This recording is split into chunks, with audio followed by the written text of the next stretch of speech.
വളരെയധികം സന്തോഷമുള്ള ഒരു വാർത്തയുമായിട്ടാണ് ഞാൻ ഇന്ന് നിങ്ങളുടെ മുന്നിലെത്തിയിരിക്കുന്നത്. ഇപ്പം CDPO ചൈൽഡ് ഡെവലപ്മെന്റ് പ്രോജക്ട് ഓഫീസറിന്റെ നോട്ടിഫിക്കേഷൻ ഒരുപാട് നാളായിട്ട് നമ്മൾ പ്രതീക്ഷിക്കുന്ന ഒരു നോട്ടിഫിക്കേഷൻ ആണ്. ആ ഒരു നോട്ടിഫിക്കേഷൻ വരാറായി. ഈ ആഴ്ച അല്ലെങ്കിൽ ഈ ഒരു മാസം, ഇന്നിപ്പം മെയ് 13 ഈ മാസത്തിൽ തന്നെ നമുക്ക് അതിന്റെ നോട്ടിഫിക്കേഷൻ പ്രതീക്ഷിക്കാം. കാരണം PSC അതിനുള്ള തീരുമാനമെടുത്ത് അവര് ഓൾറെഡി അതിന്റെ കമ്മ്യൂണിക്കേഷൻ അവരുടെ ഫേസ്ബുക്ക് വഴി നമുക്ക് ലഭ്യമാക്കിയിട്ടുണ്ട്. അപ്പോ ഇത് മെയ് 11 നടന്ന ചർച്ചയുടെ ഭാഗമായിട്ടാണ് അവർ തീരുമാനിച്ചത്. സോ ലെറ്റ് us see എന്താണ് ഇതിനകത്ത് പറയുന്നതെന്ന് നമുക്ക് നോക്കാം. ഇതില് മൂന്നാമത്തെ നോക്ക്, ജനറൽ റിക്രൂട്ട്മെന്റ് സംസ്ഥാന തലം, അതായത് സ്റ്റേറ്റ് വൈഡ് ആണ്. അപ്പൊ ഇതിൽ മൂന്നാമത്തെ നോക്കിയാൽ നമുക്ക് കാണാം, വനിതാ ശിശു വികസന വകുപ്പിൽ ചൈൽഡ് ഡെവലപ്മെന്റ് പ്രോജക്ട് ഓഫീസർ വനിതകൾക്ക് മാത്രം. അപ്പോ ഇതിന് ഉള്ള തീരുമാനം ആയിട്ടുണ്ട് എന്നുള്ളത്. അപ്പൊ മൊത്തം 16 തസ്തികകൾ ഇതിനകത്ത് പറഞ്ഞിട്ടുണ്ട്.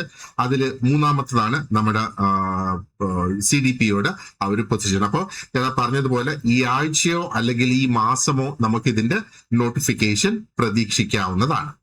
ഓക്കെ, അപ്പോ ക്വിക്കായിട്ട് ഞാനൊന്ന് പറഞ്ഞു പോട്ടെ എന്താണ് ചൈൽഡ് ഡെവലപ്മെന്റ് പ്രോജക്ട് ഓഫീസർ എന്നുള്ളത്. അപ്പം അവസാനമായിട്ട് ഇതിന്റെ എക്സാം നടന്നത് 2022 നോട്ടിഫിക്കേഷൻ അനുസരിച്ചാണ്. പക്ഷേ അതൊരു സ്പെഷ്യൽ റിക്രൂട്ട്മെന്റ് ആയിരുന്നു. അന്ന് 3 വേക്കൻസി ആയിരുന്നു ഉണ്ടായിരുന്നത്. ആ ഒരു സ്പെഷ്യൽ റിക്രൂട്ട്മെന്റ് പ്രകാരം അത് അവർ കംപ്ലീറ്റ് ചെയ്തിട്ടുണ്ട്. അതിന് മുന്നേ വന്ന നോട്ടിഫിക്കേഷൻ 196/2020, അതാണ് അതിന് മുന്നേ വന്ന ആ ഒരു നോട്ടിഫിക്കേഷൻ. അത് അനുസരിച്ച് 5 വേക്കൻസി ആയിരുന്നു ഉണ്ടായിരുന്നത്. ആ 5 വേക്കൻസിയിലും അവരതിന്റെ പോസ്റ്റിംഗ് നടത്തി എന്നുള്ളതാണ്. അപ്പൊ ഇതാണ് അതിന്റെ ഒരു സ്റ്റാറ്റസ്. നമ്മൾ നോക്കുകയാണെന്നുണ്ടെങ്കിൽ ആ ഒരു പോസ്റ്റിന്റെ status. And you can see here vacancies എങ്ങനെയൊക്കെ ആയിരുന്നു. 13/2/2020 റിപ്പോർട്ട് ചെയ്തത് 3 ഫ്രഷ് വേക്കൻസി ഉണ്ടായിരുന്നു. 13/2/2020 തന്നെ വീണ്ടും ഒരെണ്ണം കൂടി ഉണ്ടായിരുന്നു, അത് NJD. ആൻഡ് 22/9/2020 ഒന്ന് വന്നു, അത് ഫ്രഷ് ആയിരുന്നു. അങ്ങനെ 3ഉം 2ഉം 5 പൊസിഷൻസ് ആയിരുന്നു ആ ഒരു സമയത്ത് അവൈലബിൾ ആയിട്ട് വന്നതും അതിലേക്കാണ് എന്താ പറയേണ്ടത് നിയമനം നടന്നിട്ടുള്ളത്. സോ ഇനി അടുത്തതിന് എത്ര വേക്കൻസി ഉണ്ടാകും എന്നുള്ള ഒരു ചോദ്യത്തിന് നമുക്ക് ഇപ്പോൾ ഉത്തരം പറയാനായിട്ട് കഴിയില്ല. എന്തായിരുന്നാലും അത്യാവശ്യം വേക്കൻസി ഉണ്ടാകും. കാരണം അവസാനമായിട്ട് വന്നിരുന്നത് 2020 അപ്പോ അത് കഴിഞ്ഞപ്പോ ഏകദേശം 6 വർഷത്തോളമായി അല്ലേ. അപ്പം വേക്കൻസീസ് ഉണ്ടാകും. മാത്രമല്ല ഒരുപാടധികം ICDS സൂപ്പർവൈസറിനെയും ഇപ്പോ അവര് നിയമിച്ചിട്ടുണ്ട്. അപ്പോൾ സ്വാഭാവികമായിട്ടും നമുക്ക് CDPOയുടെ എണ്ണവും അതനുസരിച്ച് ആനുപാതികമായിട്ട് കൂടേണ്ടതാണ്. അപ്പൊ ഇത് specially reserved only for women candidates ആണിത്. ആൻഡ് ഈ 2022 വന്ന ആ ഒരു സ്കെയിൽ അനുസരിച്ച് 50,200 മുതൽ തുടങ്ങി 1,05,300 വരെയാണ് ആ ഒരു റേഞ്ച് പറഞ്ഞിരുന്നത്. ക്വാളിഫിക്കേഷൻ നമുക്ക് അറിയാവുന്നതുപോലെ home science, social work, sociology അല്ലെങ്കിൽ സൈക്കോളജിയിൽ മാസ്റ്റേഴ്സ് ഡിഗ്രി ഉണ്ടായിരിക്കുക എന്നുള്ളതാണ്. ആൻഡ് ഒരു പ്രിഫറൻഷ്യൽ ക്വാളിഫിക്കേഷനും കൂടെ പറഞ്ഞിട്ടുണ്ട്. അത് PG diploma in social work ആണ്. ഓക്കെ, അത് ഗവൺമെന്റ് ഓഫ് ഇന്ത്യ അല്ലെങ്കിൽ ഗവൺമെന്റ് ഓഫ് കേരള റെക്കഗ്നൈസ് ചെയ്തത്. അപ്പോ ഈ പ്രിഫേർഡ് ക്വാളിഫിക്കേഷൻ അല്ലെങ്കിൽ പ്രിഫേർഡ് അല്ല, പ്രിഫറൻഷ്യൽ ക്വാളിഫിക്കേഷൻ എന്നാണ് അവർ പറയുന്നത്. അത് നമുക്ക് ഒരു എക്സ്ട്രാ പ്രിഫറൻസ് അല്ലെങ്കിൽ ഒരു അഡ്വാൻറ്റേജ് ലഭിക്കും എന്ന് മാത്രമേ ഉള്ളൂ. അത് കമ്പൽസറി അല്ല, അതൊരു ബേസിക് എലിജിബിലിറ്റി അല്ല. എന്നാൽ ഇതും നമ്മളൊന്ന് മനസ്സിൽ വെച്ചോളുക. നമുക്കിപ്പോ PG diploma in social work മാത്രമേ ഉള്ളൂ എന്ന് വിചാരിക്കുക. പക്ഷേ മാസ്റ്റേഴ്സ് ഡിഗ്രി ഇല്ല, നേരത്തെ പറഞ്ഞതുപോലെ. അങ്ങനെയുള്ളവര് ഇതിന് എലിജിബിൾ ആകില്ല. കാരണം ഇത് ഒരു പ്രിഫറൻഷ്യൽ ക്വാളിഫിക്കേഷൻ ആണ് അവരിവിടെ കൊടുത്തിട്ടുള്ളത്. അപ്പൊ ഇത്രയാണ് ക്വാളിഫിക്കേഷന്റെ കാര്യം. Now comes the $1 million question. ഒരുപാട് പേര് ചോദിക്കാറുണ്ട്, ഈ സിലബസ് ചേഞ്ച് ആകാൻ പോകുന്നുണ്ടോ, അതോ പുതിയ സിലബസ് എന്തായിരിക്കും എന്നൊക്കെയുള്ള ഒത്തിരി അധികം ചോദ്യങ്ങൾ നമ്മുടെ മുന്നിലേക്ക് വരുന്നു. അല്ലെങ്കിൽ എന്നോട് ഒട്ടുമിക്ക എല്ലാ സ്റ്റുഡൻസും ചോദിക്കുന്ന ഒരു ചോദ്യം ഇതാണ്, സിലബസിൽ ചേഞ്ച് വരുവോ ഇല്ലയോ എന്നുള്ളത്. അപ്പോ ഇങ്ങനെ ഒരു ചോദ്യം ചോദിക്കാനുള്ള പ്രധാന കാരണം എന്ന് പറയുന്നത്, ഞാൻ ആലോചിച്ചിട്ട് 2024 നടന്ന ICDS സൂപ്പർവൈസറിന്റെ ആ ഒരു സിലബസ് എന്ന് പറയുന്നത് കംപ്ലീറ്റ് ആയിട്ട് ഒന്ന് ഓവറോൾ ചെയ്തു അല്ലെ. അപ്പോ അതിനകത്ത് നമ്മൾ കണ്ടതെന്ന് പറഞ്ഞാൽ എന്താ അവർ ചെയ്തത്, ആ ജനറൽ ടോപ്പിക്സ് എല്ലാം എടുത്തു മാറ്റിയിട്ട് 4 സബ്ജക്റ്റിൽ മാത്രം ഒതുങ്ങി ICDS സൂപ്പർവൈസറുടെ ആ ഒരു സിലബസ് അല്ലെ. മാത്രമല്ല അത് നേരത്തെയും ഉണ്ടായിരുന്നു ഈ 4 സബ്ജക്റ്റിന്റെ ടോപ്പിക്സ്. പക്ഷെ ആ ടോപ്പിക്സിനെ ഒന്നും കൂടെ സ്ട്രീം ലൈൻ ചെയ്ത് വളരെ കൃത്യമായിട്ട് എന്താണ് നമ്മൾ അതിനകത്ത് പഠിക്കേണ്ടത് എന്നുള്ളത് വ്യക്തമായിട്ട് പറഞ്ഞു തന്നു. അതാണ് ആ ഒരു സിലബസിൽ വന്ന ഒരു ചേഞ്ച് എന്ന് പറയുന്നത്. ആൻഡ് നമുക്കിപ്പം CDPയുടെ കാര്യം നമുക്ക് നോക്കാനാണെന്നുണ്ടെങ്കിൽ CDPയുടെ എക്സാംസ് ഞാനിപ്പോ ഈ പറഞ്ഞതുപോലെ 2011 ഇതിന്റെ കഴിഞ്ഞതിന്റെ അങ്ങേ നോട്ടിഫിക്കേഷൻ വന്നത്. അതിനുശേഷം 2020 വന്ന ആ ഒരു നോട്ടിഫിക്കേഷൻ അല്ലെ. അപ്പോ അത് ആ ഒരു സിലബസ് കാണിക്കുമ്പോഴത്തേക്ക് നിങ്ങൾക്ക് അത് വ്യക്തമായിട്ട് ഒന്നും കൂടെ ഒന്ന് മനസ്സിലാകും. Let me just show you the syllabus. അപ്പോ ഇത് 2011 നടന്ന പരീക്ഷയുടെ സിലബസ് ഇതായിരുന്നു. അതിനുശേഷം നടന്നതാണ് 2020 വന്ന ആ ഒരു നോട്ടിഫിക്കേഷൻ. ഇപ്പൊ 2020 196 291 ഉണ്ട്. 2022 അതിന്റെ ആ ഒരു എക്സാം നടന്നത്. അപ്പൊ നമ്മൾ ഈ 2011 സിലബസ് നമ്മൾ നോക്കുകയാണെങ്കിൽ നോക്ക്, ഫാക്ട്സ് അബൌട്ട് ഇന്ത്യ, അതിനകത്ത് ജോഗ്രഫി, ഫിസിക്കൽ ഫീച്ചേഴ്സ്, അങ്ങനെ തുടങ്ങി ഹിസ്റ്ററി ഓഫ് ഇന്ത്യ ഒക്കെ ഇതിനകത്ത് നമുക്ക് പഠിക്കേണ്ടതായിട്ടുണ്ടായിരുന്നു. പിന്നെ facts about Kerala, geographical facts, പിന്നെ റെനൈസൻസും ഇതിനകത്തുണ്ട്. അതിനുശേഷമാണ് നമുക്ക് ഹോം സയൻസ് വന്നു. അതേപോലെ ബാക്കി എല്ലാ സബ്ജക്ട്സും ഇവിടെ ഉണ്ട്. ഹോം സയൻസ്, പിന്നെ സോഷ്യൽ വർക്ക്, പിന്നെ നമുക്ക് sociology, and then we have psychology. അപ്പൊ നമ്മുടെ 4 സബ്ജക്ട്സും അവിടെയായി. ഇപ്പൊ 2011 സിലബസ്. ഇനി നമ്മൾ 2022 നടന്ന പരീക്ഷ നോക്കുകയാണെന്നുണ്ടെങ്കിൽ ഈ 2011 ജനറൽ ടോപ്പിക്സ് കംപ്ലീറ്റ് എടുത്തു മാറ്റിയിട്ട് അത് സബ്ജക്ട്സ് മാത്രമാക്കി.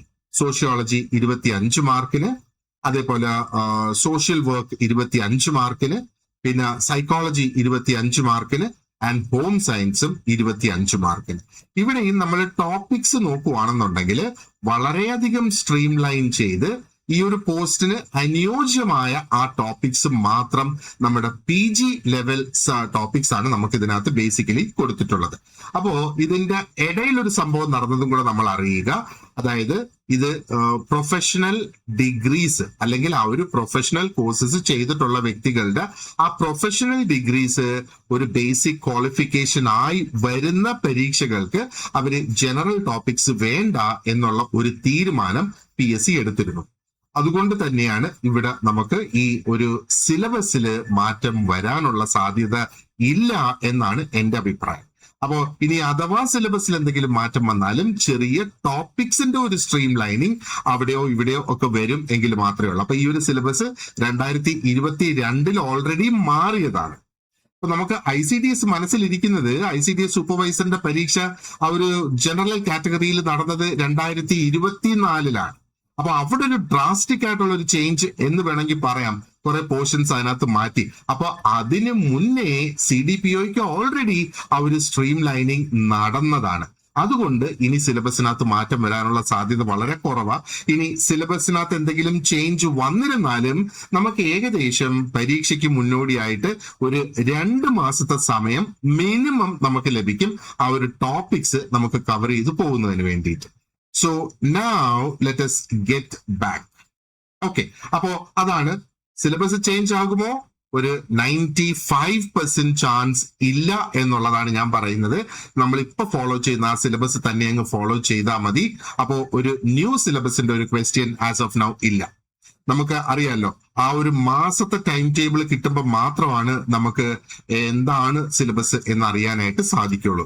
ആൻഡ് CDPOയുടെ എക്സാം ഒരു പക്ഷേ അടുത്ത വർഷമായിരിക്കും നടക്കുക. ഇനി അതല്ല ഇത് ഏർജന്റ് ആയിട്ട് ഫില്ല് ചെയ്യേണ്ട പൊസിഷൻസ് ആണെങ്കിൽ അവര് ഈ വർഷം തന്നെ അതിന്റെ പരീക്ഷ നടത്താനുള്ള സാധ്യതയും ഉണ്ട്. ഇല്ലെങ്കിൽ സാധാരണഗതിയിൽ അടുത്ത വർഷമായിരിക്കും ഇതിന്റെ ആ ഒരു എക്സാം അവര് കണ്ടക്ട് ചെയ്യുക. ആണ്. അപ്പോ സിലബസിനെ കുറിച്ച് നമ്മൾ പറഞ്ഞു. അപ്പൊ സിലബസിനകത്ത് നമുക്ക് സോഷ്യോളജി നോക്കിയാല് there are modules like origin and development of sociology, Indian sociology, globalization, development, social problems, research methods. ഇത്രയാണ് സോഷ്യോളജിയുടെ ഒന്ന് ഓടിച്ച് നമ്മളൊന്ന് നോക്കിയാല്.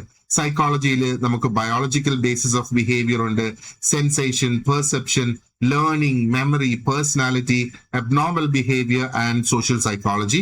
അപ്പൊ ഏകദേശം ഇത്രയാണ് അതിനകത്തുള്ള. ഞാൻ ആ സിലബസ് ഡീറ്റെയിൽഡ് ആയിട്ട് വായിക്കുന്നില്ല ഇവിടെ.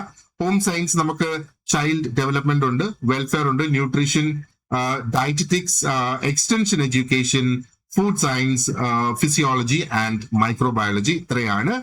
ആൻഡ് നമ്മൾ ഹോം സയൻസ്, സോഷ്യൽ വർക്ക് നോക്കിയാൽ സോഷ്യൽ വർക്കിന്റെ principal, social case work, group work, community organisation, social work administration, legislations, child protection, women protection, ഇത്രയൊക്കെയാണ് നമുക്ക് സിലബസിനകത്തുള്ളത്. അപ്പൊ ഒരു കാര്യം ഓർത്ത് വെച്ചോളുക, സിലബസ് ഇപ്പം വളരെ ഷോർട്ടായിട്ട് ഞാനിവിടെ കാണിക്കുകയാണെങ്കിലും വളരെ വാസ്റ്റ് ആയിട്ടുള്ള ഒരു സിലബസ് തന്നെയാണ് നമുക്ക് ഇതിനകത്തുള്ളത്. അപ്പോൾ എത്രത്തോളം നേരത്തെ നമുക്ക് ആ ഒരു പ്രിപ്പറേഷൻ സ്റ്റാർട്ട് ചെയ്യാൻ പറ്റുമോ അത്രത്തോളം എളുപ്പം ആയിരിക്കും നമുക്കിത് കംപ്ലീറ്റ് ചെയ്യാൻ. കാരണം നമുക്ക് ടൈം ഉള്ളപ്പം നേരത്തെ കൂട്ടി സ്റ്റാർട്ട് ചെയ്താല് 1 മണിക്കൂറോ 1.5 മണിക്കൂറോ ഒക്കെ ഒരു ദിവസം സ്പെൻഡ് ചെയ്താൽ മതിയാകും. 1 മണിക്കൂർ ഒരു ദിവസം സ്പെൻഡ് ചെയ്താൽ മതിയാകും നമ്മൾ ഈ ഒരു സമയത്ത് സ്റ്റാർട്ട് ചെയ്യുവാണെങ്കിൽ. ഇനി അതല്ല, പരീക്ഷ അടുപ്പിച്ച് നമുക്ക് സ്റ്റാർട്ട് ചെയ്യാനാണെങ്കിൽ ഒന്ന് ആലോചിച്ച് നോക്കുക.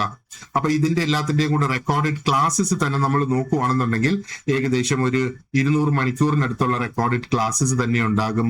ഈ എല്ലാ ടോപ്പിക്സും നമ്മൾ കവർ ചെയ്ത് ക്വസ്റ്റ്യൻ ഡിസ്കഷനും ഒക്കെ അതിനകത്ത് നടത്തി വരുമ്പോഴേക്കും. അപ്പോൾ അത്രയും ടൈം നേരത്തെ തുടങ്ങുന്നത് എന്തുകൊണ്ടും നല്ലതായിരിക്കും എന്നുള്ളത്. അപ്പൊ നമ്മുടെ ആ ഒരു കംപ്ലീറ്റ് CDPO പ്രിപ്പറേഷൻ സപ്പോർട്ട് നമ്മൾ പ്രൊവൈഡ് ചെയ്യുന്നുണ്ട്. അപ്പൊ ഇവിടെ 4 സബ്ജക്ട്സ് നമ്മൾ ഇതിനകത്ത് കവർ ചെയ്യുന്നുണ്ട്. ആൻഡ് ടോപ്പിക് വൈസ് ആയിട്ടുള്ള സ്റ്റഡി മെറ്റീരിയൽസ്, ഡീറ്റെയിൽ ആയിട്ടുള്ള നോട്ട്സ്, MCQs ആൻഡ് അതിനെ സപ്പോർട്ട് ചെയ്യാനായിട്ട് റെക്കോർഡ് ചെയ്തിട്ടുള്ള വീഡിയോ ക്ലാസ്സസും, റെഗുലർ ആയിട്ടുള്ള ടെസ്റ്റും റിവിഷൻ പ്രാക്ടീസും നമുക്ക് ഉണ്ടായിരിക്കുന്നതാണ്.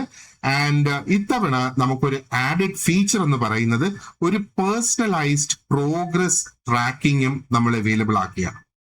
അപ്പൊ ഈ ഒരു ട്രാക്കിംഗ് ബേസിക്കലി നടക്കാൻ പോകുന്നത് ശനിയാഴ്ച തോറും നമ്മൾ കണ്ടക്ട് ചെയ്യുന്ന ആ ഒരു ടെസ്റ്റിനെ അടിസ്ഥാനപ്പെടുത്തിയിട്ടായിരിക്കും ഈ ഒരു പേഴ്സണലൈസ്ഡ് ആയിട്ടുള്ള ആ ഒരു പ്രോഗ്രസ് ട്രാക്കിംഗ് നടത്തുന്നത്. അതേപോലെ ആ ലെസൺസ്, ഡെയിലി തരുന്ന ലെസൺസ് അതാത് ദിവസം കംപ്ലീറ്റ് ചെയ്യുന്നതിന്റെ ആ ഒരു ട്രാക്കിങ്ങും കൂടെ നമ്മൾ കീപ്പ് ചെയ്യും. അതോടൊപ്പം ഈ മാർക്സ്, അപ്പൊ ടെസ്റ്റ് എല്ലാം ഞാൻ ഓൺലൈൻ ആയിട്ടായിരിക്കും കണ്ടക്ട് ചെയ്യുന്നത്. അപ്പൊ മാർക്സിനെ അടിസ്ഥാനപ്പെടുത്തി, ആ ഒരു ടെസ്റ്റിൽ കിട്ടുന്ന മാർക്കിനെ അടിസ്ഥാനപ്പെടുത്തി ഏത് ഏരിയയിൽ നിങ്ങൾ എക്സൽ ചെയ്യുന്ന, ഏത് ഏരിയയിൽ ഇനി കൂടുതൽ ഇംപ്രൂവ്മെന്റ് വേണം എന്നൊക്കെയുള്ള കാര്യങ്ങൾ സ്പെസിഫിക് ആയിട്ട് ഓരോരുത്തർക്കും അതാത് ടെസ്റ്റ് കഴിയുമ്പം എനിക്കിത് തരാനായിട്ട് സാധിക്കും. അപ്പോ അങ്ങനെ വരുമ്പോ ഈ ഒരു പ്രോഗ്രസ് ഡാഷ്ബോർഡ് ഉണ്ടാകും. അതേപോലെ നമുക്ക് ഇതിനെ ബേസ് ചെയ്ത് ഇൻഡിവിജ്വൽ ആയിട്ടുള്ള സ്റ്റഡി പ്ലാൻ ആപ്ലിക്കബിൾ ആകുന്ന ഒരു സാഹചര്യം വരികയാണെങ്കിൽ അങ്ങനെ ഒരു സ്റ്റഡി പ്ലാൻ ഉണ്ടാക്കി നമുക്ക് മുന്നോട്ട് പോകാനായിട്ട് സാധിക്കും എന്നുള്ളതാണ്. ഇനി അത് കൂടാതെ നമുക്ക് ഒരു പ്രയോറിറ്റി ട്രാക്കും കൂടെ ഇവിടെ ഉണ്ട്.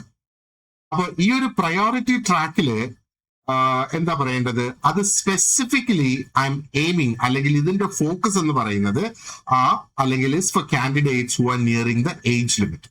ഇപ്പൊ നമുക്കറിയാം ഇതിന്റെ കഴിഞ്ഞ പരീക്ഷയ്ക്ക് ഇതിന്റെ ആ ഒരു ഏജ് ലിമിറ്റ് വന്നിരുന്നത് 25 to 41 ആയിരുന്നു.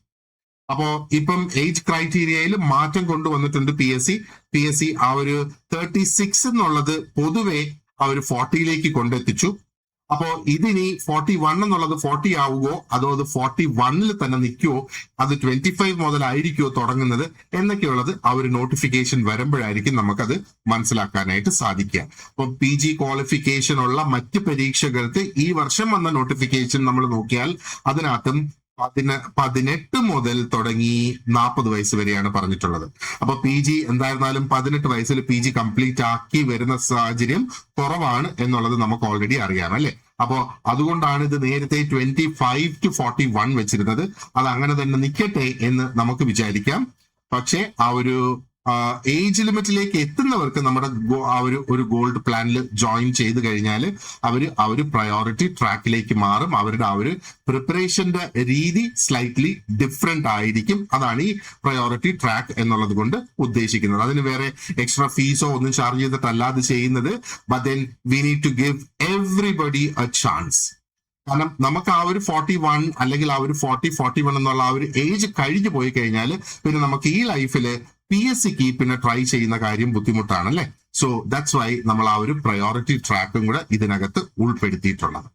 ഓൾറൈറ്റ്, അപ്പൊ ഇനി എന്തെങ്കിലും ക്വസ്റ്റ്യൻസ് നിങ്ങൾക്കൊണ്ട് എന്തെങ്കിലും അറിയണമെങ്കിൽ ഒന്നുകിൽ നിങ്ങൾ ആ ഒരു നമ്മുടെ കോമൺ സ്റ്റഡി ഗ്രൂപ്പിൽ പോസ്റ്റ് ചെയ്യുക, അല്ലെങ്കിൽ നിങ്ങൾ എന്നെ ഒന്ന് വിളിക്കുക. എന്റെ നമ്പർ ഈ ഒരു വീഡിയോയുടെ ഡിസ്ക്രിപ്ഷൻ ബോക്സിൽ കൊടുത്തിട്ടുണ്ടാകും. അതേപോലെ സ്റ്റഡി ഗ്രൂപ്പിൽ ജോയിൻ ചെയ്യുന്നതിനുള്ള ലിങ്കും അവിടെ കൊടുത്തിട്ടുണ്ടാകും.